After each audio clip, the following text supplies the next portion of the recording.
This podcast is brought to you by Keon Aminos and all Keon products. Watch the video at the end of the podcast for more details.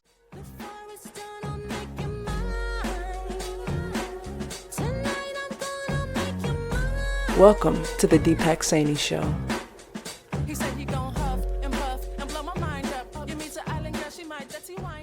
Welcome to the Deepak Saini Show. I'd like to thank J23 for the intro music. You can find a link to her music in the show description. In today's Solosode, I'm going to be talking about something that's probably going to upset quite a few people. So trigger alert, pay attention.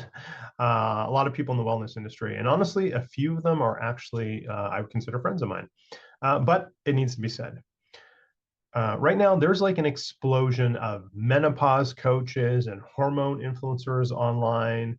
And a lot of women are getting advice that is overly simplistic, poorly informed. Actually, I think just flat out irresponsible. Some of these people have gone through menopause themselves, some of them taking coaching certifications, which is great. But now they're presenting themselves as authorities on one of the most, complex hormonal transitions that the human body can go through. And menopause is not a weekend certification topic. It's a major endocrine shift that affects metabolism, brain chemistry, bone density, cardiovascular risk, sleep, and inflammation.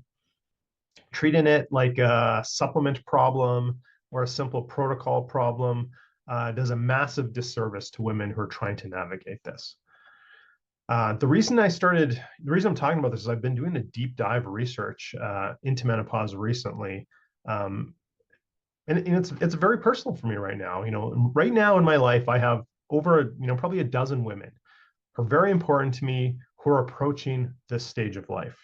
Some are a couple years away, some are just starting it, some have a little bit longer to go, but these are people important to me. So I felt I needed to be really on top of this topic. These people are friends, family, they're clients, women I care deeply about. And as a health practitioner, I realized that, I understand the fundamentals of metabolic health and physiology very well. But again, menopause is such a major biological transition that I felt it deserved a deeper look. So as I started doing this research, the clinical discussions and, emerging best practices, et cetera, and what struck me almost immediately was that the same foundational health principles that I use with my clients every day are the exact same principles that help women navigate menopause more successfully. So I want to be very clear about something. I am obviously not a woman. I have not gone through menopause. I will never go through menopause. I am not a physician. I don't prescribe hormones. And I don't tell someone whether they should or should not go on hormone replacement therapy. That goes for men with TRT at the same time. That decision belongs between you and a qualified medical professional. What I do focus on is optimizing your body, the vessel that any hormone protocol is going to be part of. Because whether someone chooses HRT or TRT for that matter, but we're talking about HRT here, where someone chooses HRT or not, the fundamentals of health still determine how well the body will handle that transition. Hormones are a huge topic right now. Speaking for men for a second, the conversation has largely been around testosterone replacement therapy or TRT. And for women, the conversation is more a little bit broader because menopause changes multiple hormonal systems at the same time: estrogen, progesterone, testosterone, cortisol, insulin sensitivity. These shifts affect brain function, metabolism, body composition, bone density, cardiovascular risk, mood, and sleep. This is not a small physiological change. It's a major biological transition. Now, one of the things I've noticed online is the menopause conversation has become extremely polarized. Geez, I know, sounds like politics, right? One group says every woman should be on HRT and frames hormones as the solution to nearly everything.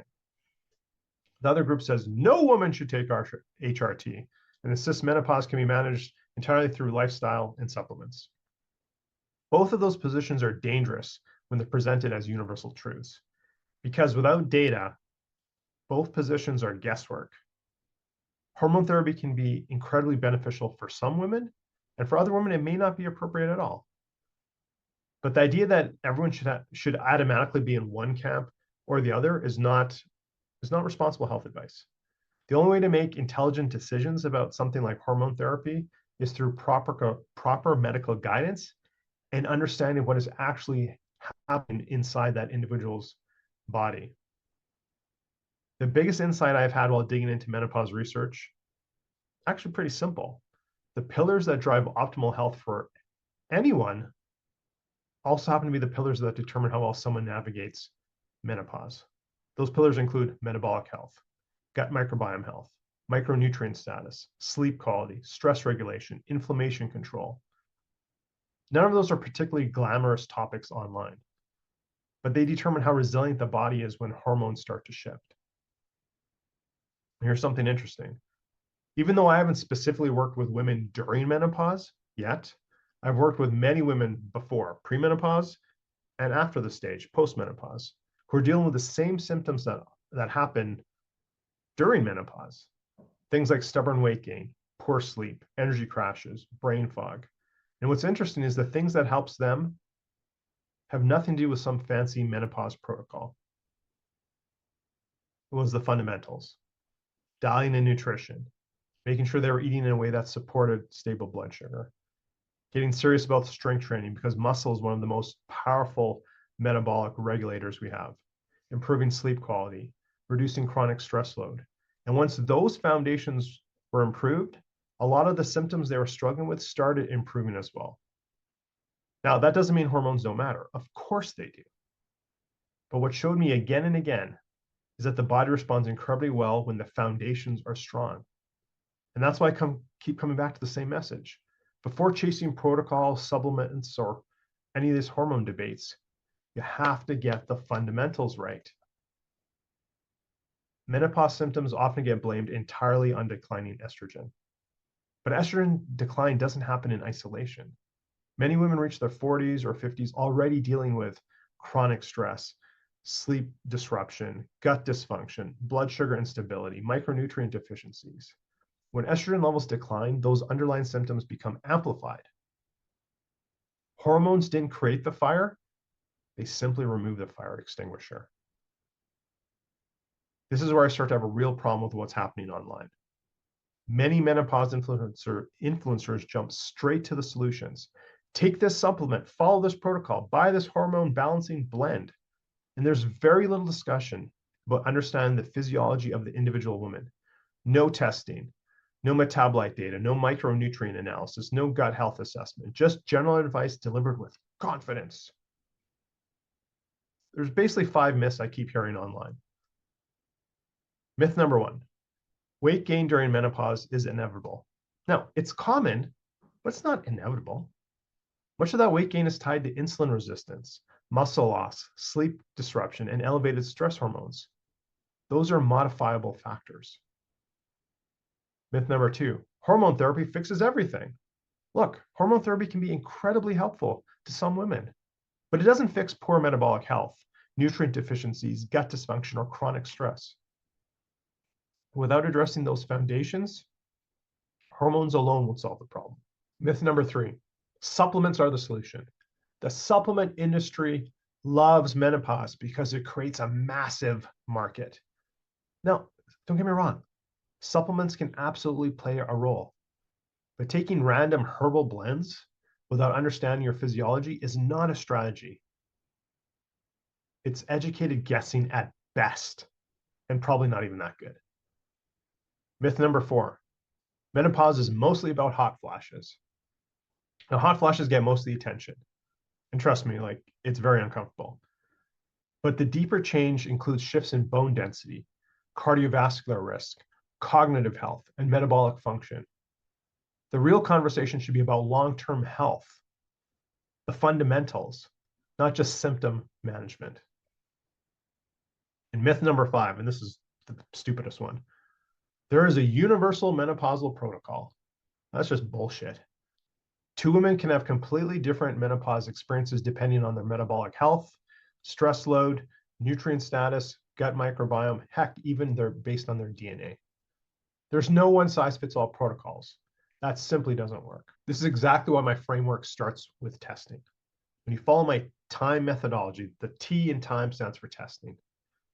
The whole methodology: testing, inner game, implementation, mastermind, evaluation.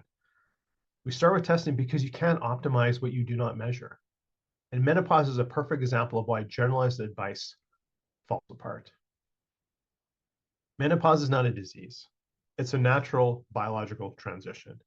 But like any biological transition, the experience can vary dramatically depending on the state of the body entering it. The stronger the metabolic foundation, the better the sleep, the healthier the gut, the better the body's nourished, the smoother the transition will be. Now, if you're approaching menopause or navigating right now and want to understand what's actually happening inside your body, give me a call. Book a vitality checkup call. It's exactly what it's designed to do, to figure out what's the best next course of action for you. We look at your current health picture, the factors that may be contributing to symptoms, and whether deeper testing might make sense. There'll be a link to book your call in the show notes. To sum it all up, don't fall into one of those two camps. HRT is everything, or avoid HRT at all costs.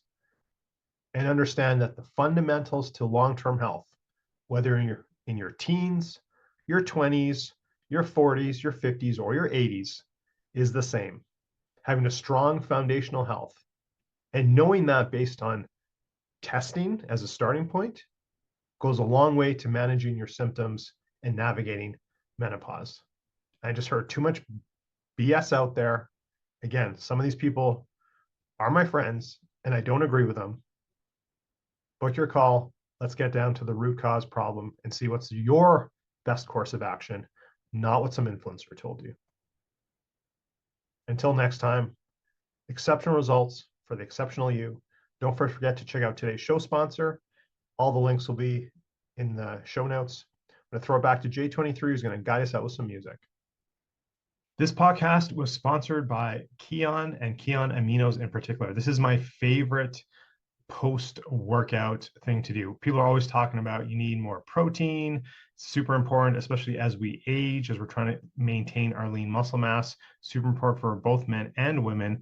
And essentially protein, that chicken, those eggs, whatever you're taking, breaks down into amino acids, which is what our body actually needs, what our muscle tissues actually uses. And essential amino acids, which these are, is what your body cannot produce, but they are essential for you. So you need to get them from food. And as with many other things, we're not getting the same nutrients anymore from our foods. And certainly if we're not eating the right protein sources, we're not getting our essential amino acids. So I love the Keon brand, number one, because they stay on top of the research. They are always reiterating their formula when new research comes out, and they're tweaking it. I think they've tweaked it 2 or 3 times already. So I love that about a brand. I use this myself to build lean muscle mass and maintain my muscle mass as I'm aging. So use the coupon code there to get 10% off of not only the essential amino acids, but all Keon products as well. Podcast produced by the Minted Green Company